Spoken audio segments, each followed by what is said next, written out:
Қарыздан құтылудың жолдары. Қазіргі заманда қарызға белшесінен батқан адамдар көп. Көптеген адамдар банкке немесе достарға қарыз алып, оны қалай төлейтінін білмей абдырап қалады. Бірақ қарыздан шығудың жолы бар. Ең бастысы, оны жүйелі түрде, жоспарлы түрде жасау. Бірінші, қарызды нақты есептеу. Ең бірінші қадам, өзіңнің барлық қарыздарыңды толық есепке алу. Қандай банкке немесе жеке адамға қарызың бар, оның сомасы қанша, пайыздық мөлшері қандай, төлеу мерзімі қашан. Бәрін жазып жүр. Бұл сенің жағдайыңды нақты көруге мүмкіндік береді және артық қиналмайсың. Екінші, бюджет құру. Келесі маңызды қадам, жеке бюджетіңді реттеу. Ай сайынғы кірістер мен шығыстарды жазып, қай жерден ақша үнемдеуге болатынын анықта. Мысалы, артық кофеге, таксиға, ойын-сауыққа кететін шығындарды қысқартып, оны қарызды төлеуге бағытта. Қарызға арналған бөлек есепшот ашу өте тиімді тәсіл. Үшінші, қосымша табыс көзін табу. Егер тек негізгі жалақыңнан ғана төлем жасасаң, қарыздан шығу процесі ұзаққа созылады. Қосымша жұмыс, фриланс, уақытша табыс көздерін қарастыр. Мүмкін болса, үйдегі артық заттарды сату арқылы да қарызды азайтуға болады. Төртінші, төлем жоспарын жасау. Қарызды төлеу үшін нақты жоспар керек.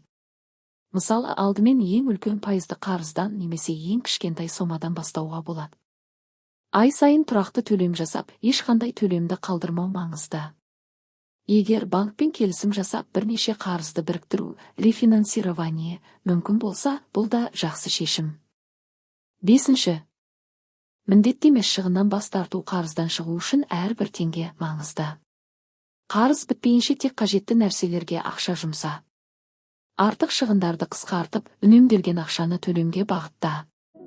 Алтыншы, мотивация және психологиялық қолдау. Қарыздан шығу тек қаржылық мәселе емес, психологиялық процесс. Өзіңе мақсат қой. Мен 6 айда қарыздан құтылатын боламын. Қиындыққа қарамастан үміттенбеу керек. Достарыңмен немесе отбасыңмен бөлісіп қолдау алуда тиімді. Жетінші, қаржы кеңесшілерінің көмегін пайдалану. Егер өз бетіңше шығу қиын болса, кәсіби қаржы кеңесшілерінен кеңес алу тиімді. Олар нақты қадамдық жоспар жасап, қарыздан тезірек шығуға көмектеседі. Егер осы кеңестерді күн сайын қолданып, жоспарлы түрде орындасаң, қарыздан шығу мүмкіндігі айтарлықтай жоғары болады. Ең бастысы, сабырлы болу және әр ай сайынғы төлемді тұрақты жасау. Қарыздан құтылу тек арманда ғана емес, нақты әрекетпен іске асатын процесс. Достар, егер видео ұнаса, міндетті түрде лайк басып, каналға тіркеліп қолдау көрсетуді ұмытпаңыздар. Сіздің қолдауыңыз бізге жаңа контент жасауға шабыт береді, әрі пайдалы видеоларды жалғастыруға көмектеседі. Комментарий қалдырып, өз ойларыңмен бөліссеңіз, біз үшін өте маңызды. Бірге өсейік, бірге үйренейік.